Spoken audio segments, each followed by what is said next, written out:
Okay, I'm going to read from the World Scripture, Volume 2, and the Teachings of Sun Myung Moon from the Universal Peace Federation. This is on page 302. It's from the section of Evil, Sin, and the Human Fall. That's the Path of Tears, number 3. Kisa Gautami had an only son, and he died. In her grief, she carried the dead child to all her neighbors, asking them for medicine. And the people said, "She's lost her senses. The boy is dead." At length, Kisa Gautami met a man who replied to her request, "I cannot give you medicine for your child, but I know a physician who can. Go to Sakyamuni, the Buddha." Kisa Gautami repaired to the Buddha and cried, "Lord and Master, give me the medicine that will cure my boy." The Buddha answered, "I want a handful of mustard seed." And when the girl in her joy promised to procure it, the Buddha added, "The mustard seed must be taken from a house where no one has lost a child, husband, parent, or friend."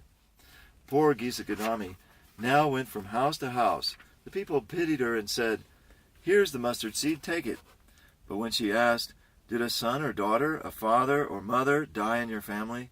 they answered her, "Alas, the living are few, but the dead are many. Do not remind us of our deepest grief." And there was no house, but some beloved one had died in it. Kisa Gautami became weary and hopeless, and sat down at the wayside, watching the lights of the city as they flickered up and were extinguished again. At last the darkness of night reigned everywhere, and she considered the fate of men, that their lives flicker up and are extinguished, and she thought to herself, "How selfish am I in my grief! Death is common to all, yet in this valley of desolation there's a path that leads him to immortality who has suffered all selfishness, who has surrendered all selfishness." Putting away the selfishness of her affection for her child, Kisa Gautami had the dead body buried in the forest. Returning to the Buddha, she took refuge in him and found comfort in the Dharma. The Teachings of Sun Myung Moon. Adam and Eve, certainly God, shed tears over their fall. Adam and Eve wept for themselves. God also shed tears, but for whom? The Father of mankind shed tears for his children, who faced expulsion from the Garden of Eden due to their violation of the heavenly law. God wept not for himself, but for his children. Those tears themselves were tragic. Human history began in tears, and for God also, history began with tears. Human beings live in misery, but so does God. Humans truly deserve to shed tears for their sin, but God does not deserve to shed tears.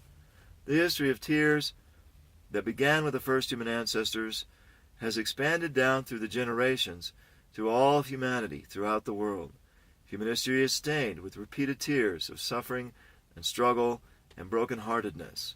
People hurt each other and suffer oppression by those above them. No one has been able to put a stop to the tears of history. People ordinarily grieve for their own misfortunes.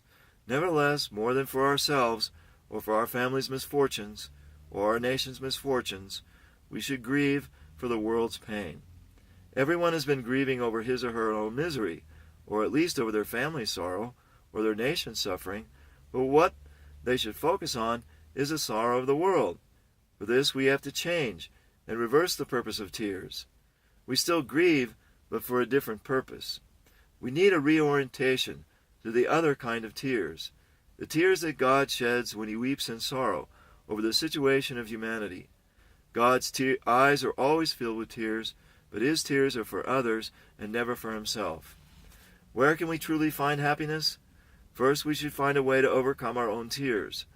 Then, we should overcome the conditions over which God sheds tears.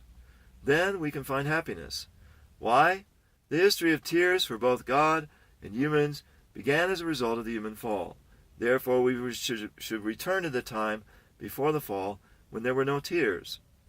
It's our destiny to go over these two hills of sorrowful tears, human tears and God's tears. Those who are traveling the road of truth should climb these two hills of tears.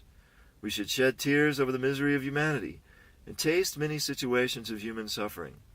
While others may live in blissful ignorance, we should grieve over the problems of human life, from fundamental questions down to the prevailing conditions of society. Some young people in particular agonize about such things. Those who do not have such experiences cannot live a true life. While we overcome our own sorrows, we should also seek ways to alleviate the suffering of the world.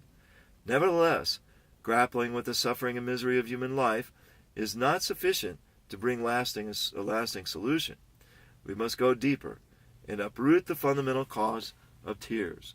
This means reversing the initial tragedy that caused God and human beings to shed tears. Yet no one could comprehend a method for doing this. The tears we shed for ourselves or for our nation on the human level alone cannot be helpful for reaching the ideal world. They are still within the realm of selfishness, being merely the continuation of the tears that fallen Adam and Eve shed for themselves. What then should we do? We should discover another realm of tears, the tears of God's sorrow. We should deeply experience their taste, then surmount them. Otherwise, we cannot establish the basis for human happiness. This means learning how to shed tears that transcend our own suffering. First, we should discover God and experience His tears. Then we should willingly walk the path to alleviate God's suffering. Volume 94, page 306-10, October 16th, 1977.